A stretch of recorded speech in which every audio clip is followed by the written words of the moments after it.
The Marinade. There's no O in marinade. Let's try it one more time. Ready? 1, 2, 3. The Marinade. Marinade. Bone marinade. The That's Marinade. The Marinade. With Jason Earle.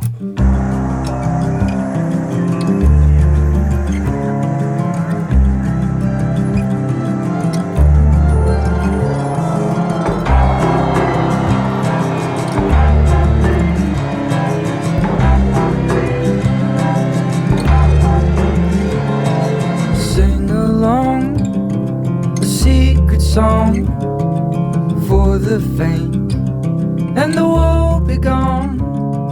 Shut your eyes and show your bruise. Sing it gently. Welcome to The Marinade with Jason Earle, a free-flowing conversation about the creative process with creative people. This is a bonus episode, and our guest is Jordan Lehning.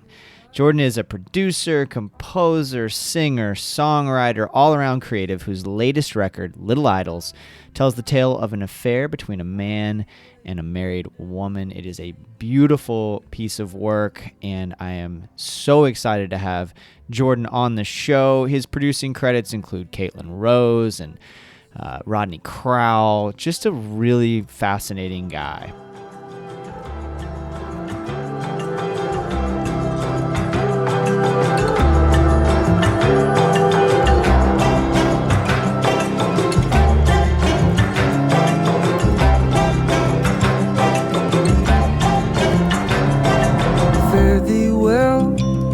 Still I could tell the ringing you heard weren't wedding bells. You hear them sing a secret tune, 1, 2, baby. Before we get to our conversation with Jordan, I would like to invite all of you to follow The Marinade on Instagram and Twitter. We just cut ties with Facebook, y'all, and it feels so good. But you can find us all over the place. MarinadePodcast.com is another good place to keep up with all things The Marinade. If you really like what we're doing, consider joining our Patreon community, where for just a few bucks a month, you can gain access to our Patreon exclusive show, Jason's Journey, where I talk about the moments that shape my creative life. Most importantly, tell a friend about the show, subscribe, rate us on your podcast app. Those are all free ways that you can support our work. All right, y'all. Here comes my conversation with Jordan Lehning.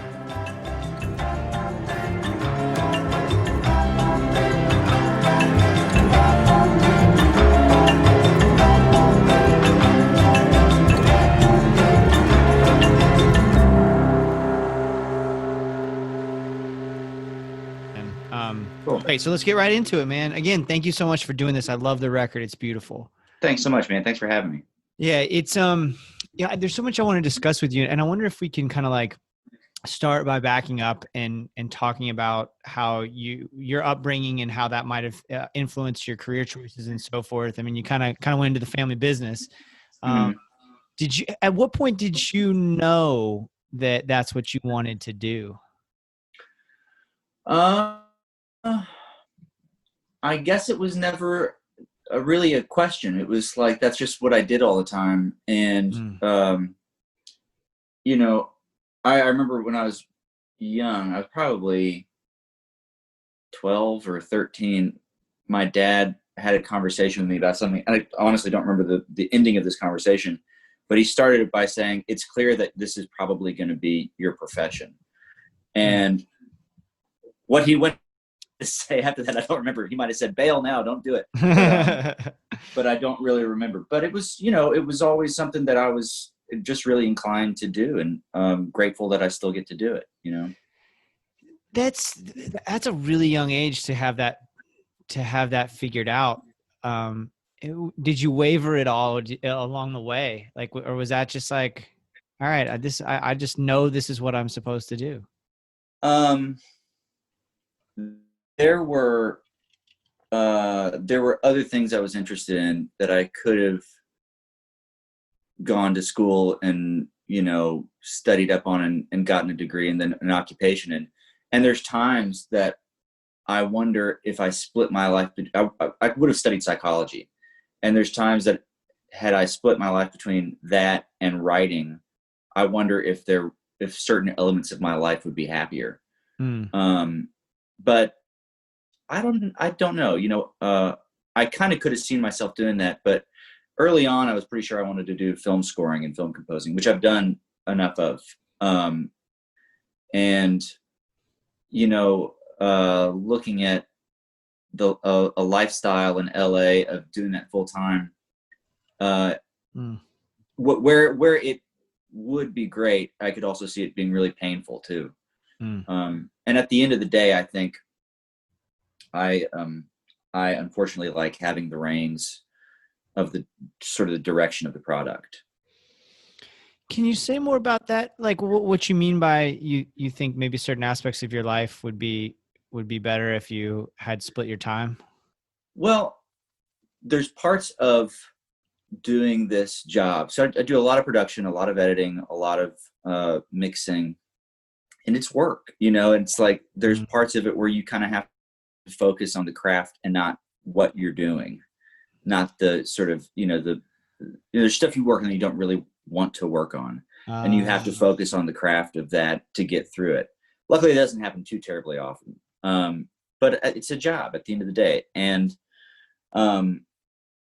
I have wondered if I was, you know, did some other occupation and I split the time making music, but then I zoom out and it's like, no, because I built a studio and the skill sets that I have acquired in working on the stuff solely for the craft have allowed me to focus those skills on my own stuff in a way that I otherwise wouldn't have been able to do.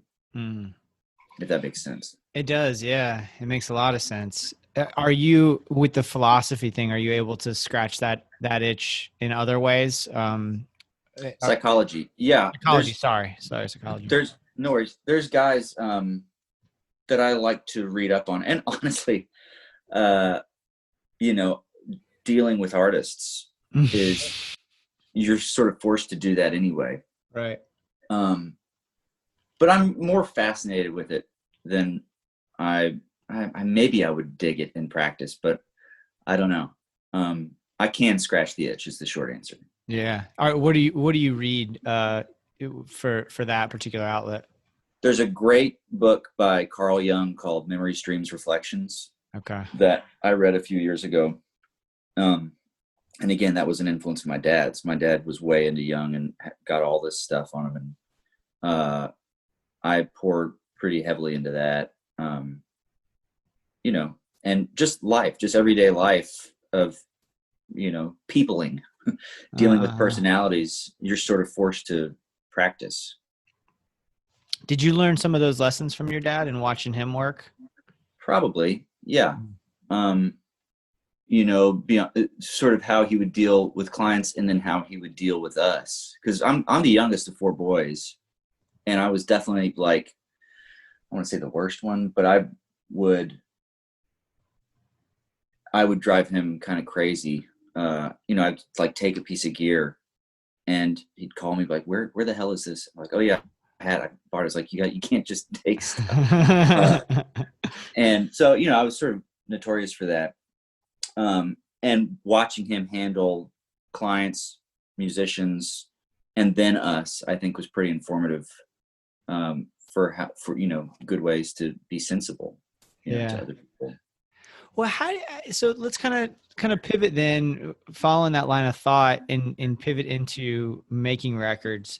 So your production credits are really outstanding. You've worked with some amazing people, and then you've got your own stuff as well, plus the film scoring. So there's a lot of different avenues there for you to scratch those creative itches. How do you approach those different disciplines? Do you have a similar approach creatively, or do you approach each one in a different manner? They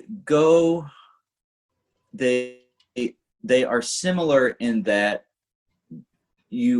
I try to focus on the product. I try to focus on the end result and just sort of the easiest path to that point in all those different areas. But the skills involved, you know, the interface is totally different with all of those different things.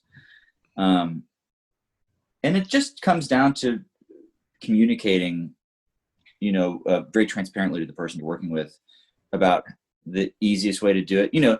And obviously money is a big part of this, where you can say, well, we can take a really long time where I'm off and on working on this if you want to do it for cheap, or we can do it pretty fast with a lot of good, you know, musicians on the floor for X amount more. But you know, the back and forth then that you start with the artist is totally different in all things. Like in the scoring world, I scored a movie called The Dead Center, which I think came out last year, and the director, Billy Sinise, had me. I basically scored the movie 4 times. Oh, he wow. He said, just do it really fast. Don't think about it. Just go through your gut, which I really loved. He's like, cool. I'm just gonna do that. Yeah. And I did, and he goes, great, sounds great. Do it again. So I scored the movie 4 times, which was an enormous amount of time and energy and brain power. And that process is rewarding in a totally different way than a string arrangement is rewarding, or, you know, it's all different, but they're all sort of connected in the same way though, you know? Yeah. So how, that's interesting. Cause I don't really know. I mean, my partner has a film production degree, so I know some basics, you know, just from listening to her talk about school and stuff when she was in school. But I don't really know that world very well. Right. So I find that really interesting that he would have you do it so many times. Were you coming up with, like, was he giving you notes, or was he like? Yeah, it wasn't just blind, do it again. Right. He would say, this is a little this, is a little this, let's go again. Okay, so you're not like reinventing the product each time. No, and when something stuck and was great, he'd go, don't touch this, this is great, let's keep going. So how different was the first draft from your final draft? Very different. Wow. Yeah, I would say about 15% of the first draft stayed for the rest of the picture. How comfortable are you with that? How comfortable are you with receiving feedback? And then I have no attachment to ideas. That's awesome. To me, ideas are these things, and you know, if I think it's right for something and the person that I'm making it for goes, no, I'm not going to try to twist their arm and force them into thinking it's right, because it's about me trying to understand what their thing is at the end of the day, you know? Okay. So if you're producing a record for a Rodney Crowell or a Caitlin Rose or some of these artists these amazing artists that you've worked with, so does that look like this? Does that look the same in practice, where you might have an idea, and if they don't like it, are you not pushing back at all? Or what does that give and take look like for you as a producer of a record? I think it's different with each client, because you know, if I don't know these people and I'm put into a position where that's sort of my job, I'll be clear, like, I'm going to give you an idea and you can absolutely say no. And I'll do it how you want to do it, but you'll know my opinion about it. You know, I'm not going to be a dick about it either. I'll be, if this is how you want to, you know, I always say it's your record. It's not my record. Right. So with Rodney's record, Rodney's done a ton of producing of his own material. And I told somebody, oh no, you're frozen. That's how it was going. I said, well, it's the first time I've ever produced a producer. Sorry. You got me? Oh, now I got you. Yeah. Sorry. I was talking to a buddy and he asked me how the Rodney record was going. I said, well, it's the first time I've ever produced a producer. And it was tricky, but, and he would, you know, sort of ask about something and we'd attack it and he'd go, no. So it was a lot of trial and error for that particular record. And with Caitlin, I've known Caitlin for a very long time. And, you know, her and I are close friends outside of the studio. And And it used to be where if she would reject an idea or want to pivot, I would fight her about it. But I think that's just because I know her and we're friendly. But that proved time and time again to not be the right way to approach that situation. So I've sort of, in dealing with most people, I've come to this Zen place of like, this is your time, we'll do kind of, I'll show you how I think we should do it and what I think would best serve this material. But at the end of the day, this is your stuff. And if you want to change that, it's not my call, What a great attitude. What a wonderful way to approach it. I love the part earlier that you talked about, like, not being attached to ideas. I mean, do you have like some sort of Zen practice or anything that helps you to get to that place? Like, that's such a... No, I think I'm prolific. I write a lot, so I I don't have the time to be super attached to ideas. And it's like, it's okay. They're sitting there. And if you have an idea that the person doesn't respond to, back pocket, save it for, it's out there floating somewhere. So it's probably, it wants to be produced, but just not with that person, Right. Okay. So let's go to the record then. So with Little Idols, it's an ambitious project, right? It's cinematic. It's intentionally cinematic. It's lush. It is, it's sonically very full. How can you kind of walk through how this record came about, where you got the idea, when you knew it was going to be an album, right? Kind of walk us through that process. So about once a year, maybe once every other year, I get this bug where I feel like it's time to hire some musicians and get in the studio and track some stuff. And it typically happens when I have a collection of songs that all fit under one sort of sonic umbrella. And I go, oh, well, this could be a record. And I think I cut 7 songs in a day or two with Mike Rennie and Dom Billett. And it was just us 3. I engineered from the booth, and we just knocked them out. And it was easy. And then I zoomed out and sort of looked at the songs, and I didn't have lyrics for a lot of them. I had melody and form. And for like 4 or 5 songs, I didn't have lyrics. And I thought, well, I'll just cut these and I'll come up with the lyrics later. And 2 of the songs, maybe even 3 of those songs, I just was not, I wasn't falling in love with them. And then the other batch I really liked. And at the time I was watching, there's a specific Woody Allen movie called September, which is sort of a lesser known one of his. And I looked into it. Yeah, it's pretty beautiful. I looked into it, and it was sort of his response to an Ingmar Bergman movie called Autumn Sonata. And I had always meant to do sort of a deep dive into Bergman. And of course, like the one that everybody thinks of is Seventh Seal. So I watched that and was like, boy, this is, this is intense, it's heavy. And so then I watched Autumn Sonata, and it was really amazing. And immediately I was like, oh, Woody Allen's just been, and Allen is vocal about this, but he's just been trying to do Ingmar Bergman his whole career. And so then I just went way deep into Bergman, and I really, really liked the tones that he would have. And he was really consistent with his, just the experience of the movie was just this really consistent tone. And I was, in the meantime, waking up and working on this record that I didn't totally understand. And it was, I started sort of seeing in themes of some of the lyric, a consistency. And I think that's when I started thinking maybe this could be a concept record. And I thought for a minute, I was like, maybe it's an EP. So, it sort of went back and forth about what it actually was. And it was, I would have little jigsaw pieces of it set up. And then at that point, I realized if I wrote wrote material to fit into the jigsaw, I could sort of create a through line that, would turn into the thing.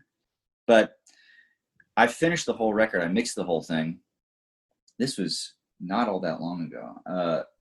And I was driving in the car with my wife and kids to go to Gatlinburg for like a little family trip.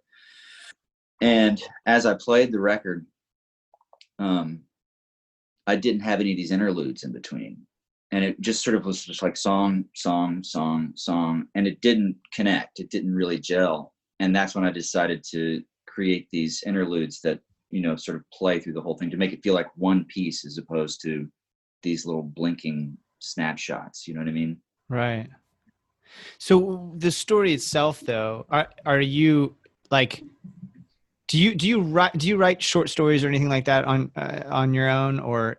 Not really. I Okay. journal a lot. I just write down sort of thoughts, but I don't really do a lot of short story writing. Okay. So, but the record is a story, right? So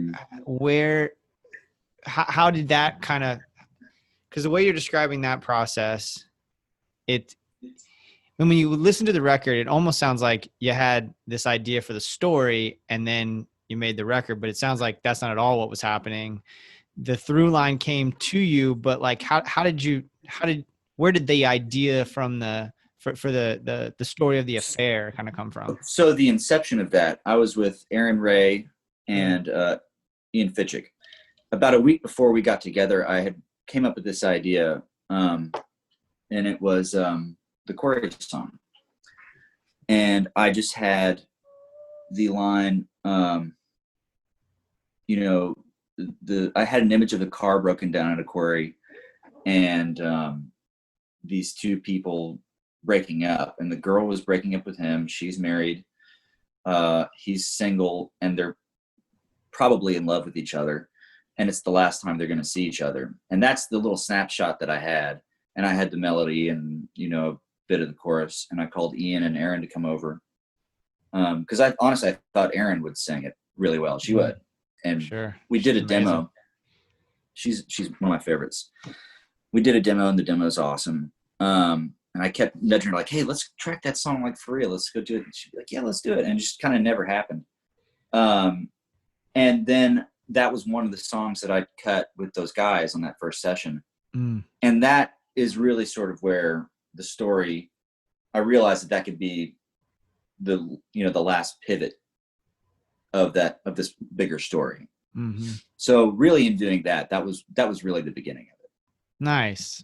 I like that. It's with the music itself for you. I mean, you seem to know your way around a lot of different instruments. Do you write with one particular instrument, or do you hear it all at the same time? What is, like, for you writing music, what does that look like? It's typically guitar or piano. Okay. But there's a tuning I use all the time, and it's for all you music heads out there, it's C, G, D, F, C, E, from low to high. And it's this really low, pretty Nick Drake-y kind of thing. And I just have a guitar kind of parked there, and a lot of the record is in that tuning. So even alternate tuning a guitar is sort of it's a new instrument suddenly, Yeah. So I do a lot of writing on, just alt tuning guitar or piano. Awesome. Film is clearly something that inspires you. Are there other things that also translate into inspiration for you creatively? Yeah, I mean, I'm a terribly slow reader, but Me too, man. But I'm always reading. Yep. But I'll just have a book for a year, just that I sort of nibble away at. Yeah. There's a lot in that. There's a lot in reading that I try to take away from, and I make a lot of music for other artists, and the format of the album is totally it's a little extinct, and yet we're still kind of making it the way we think we have to make it, where it's 10 songs. And I admit, like, my record's 30 minutes and it's 9 songs, it's technically a standard album. And something that I just wanted to experiment with this is trying to get out of that headspace. And again, it's really those through lines, the interludes that I think really make that happen if it happens. But, you know, beyond that, now I'm trying to think of like, well, is there a way, what if you did like 3 songs that were 7 minutes each or 8 minutes each, and you create these much bigger arcs, just something to switch it up. And I listened to a ton of classical, and Mahler was a huge influence on this record. He has these, there's one piece called Kinder Totenlieder that's unbelievable. It's terribly gorgeous, and the orchestration, the arrangements are just perfect. So that was a big influence as well. What do you think holds people back? Because that's such a great point about, I love albums, right? Like I love consuming the whole work, and but your point is a really good one, and that is that to some extent that's not necessary anymore, maybe not even useful anymore for a lot of folks. What do you think? What holds? Because the other thing is now everybody's got access to putting music out, right? So what do you think is holding people back from doing stuff like that? Well, I think you have to sort of examine why they're doing it. Do they want to do it because, you know, there's a lot of artists that just want to be there. They don't really care what they put out. They just want to be a thing. And then there's people that want to make something and want to have the experience themselves and want other people to have that experience. And I think you get the people that just kind of want to be there. They'll go the standard route of like, let's just make something and put it out and I'll be on my merry way. Right. And I think that's incredibly common. And I don't think people think of trying to get outside of the box all that often. I mean, the business is a model that's ever fluctuating and has always been scared to change. And, you know, but I think as we enter this new period of time where it's easier to record, it's easier and to get good quality, and it's easier to release the music, I think we will experience some people sort of doing it in their own way, you know? Yeah. I think the bigger thing is what is the amount of time that I can hold your attention, you know? Because if it is like 2 minutes, then it's like, okay. And do you prefer to like switch gears after 2 minutes, or can we kind of make this a longer thing, you know? So I think those things are all up in the air. Well, that brings up questions about audience so much too. Like certain, and I don't want to generalize people by generation necessarily all that much, but like for me, you're going to have my attention for that 7 minutes. You're going to have my attention for as long as the work is good. Right. So if it's quality, if it's 2 minutes, I'll be there for 2 minutes. If it's 10 minutes long, I'll be there for 10 minutes long. But I also kind of grew up slowly with the internet. Right. So like it wasn't immediately a thing for me, right? I'll be 40 in December. So it's like just kind of that perfect sort of moment, I think, for attention span. I'll stick with it for a while. Whereas a lot of folks, especially folks who grew up with the internet, won't stick with it as much. But then that comes to the question of like, are you thinking about the audience when you're making the work? Yeah. I think, or I'm trying to make myself the audience. That's something Rodney and I would talk about a lot too, where we'd keep doing it and he wouldn't dig it. We keep doing it. He wouldn't dig it. And he sort of apologized at one point. I was like, it's all good. You know, the artist is the first audience member. So if you don't like it, then don't do it, you know? Yeah.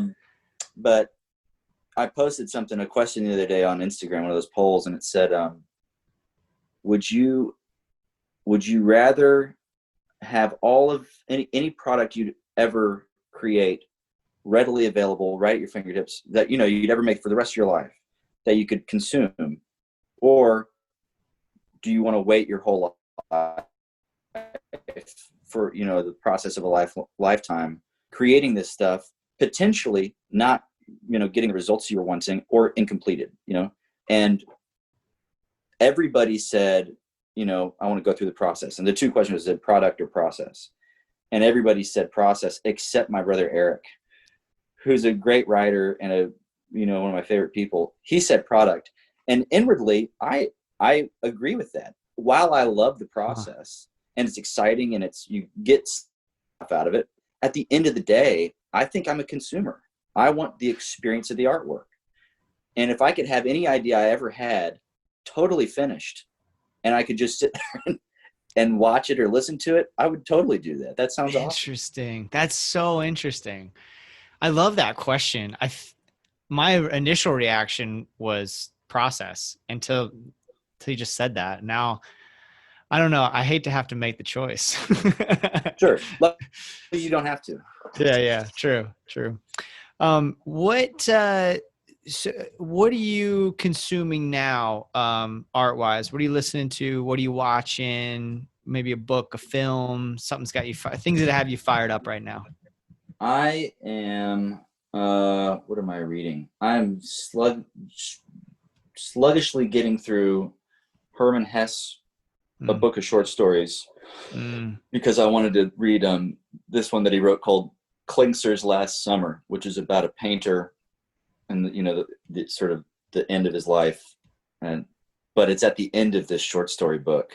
And I have like this moral dilemma, like, do I read these other two books or skip to the end? So I'm reading these other two short stories and they're really, really boring and I don't connect to them at all. But I'm doing that, man. Skip ahead. I know I can't. It's like it's a nervous tick. What am I watching? My wife and I have been watching Perry Mason, the new one on HBO. Oh, is it good? Man, I think it's awesome. Huh. The first 10 minutes, we were like, nah, there was like some cheap shock factor. But really, after that, I thought it was excellent. But I've been chipping away at Ingmar Bergman. The guy made so many movies. You could spend years digesting them. Right. What's a good starting place? I mean, I don't know. It's like the ones that everybody says are amazing are not incredibly, they're not reflective of his vast body of work. Oh, interesting. I mean, Seven Seals great, Wild Strawberries is great, but honestly, Autumn Sonata like kicked me to the floor. Okay. Cries and Whispers is crazy. After the Rehearsal is amazing. Fanny and Alexander. I mean, it's all really pretty stunning. And he would do a movie or two every single year and put on stage plays and do radio dramas. And he's writing all this shit. I mean, that's amazing. It's amazing. Yeah, it's incredible. I don't know that level. It is to be able to do it like that and to do it well. That's the other thing. Like a lot of people can put out a bunch of content or whatever.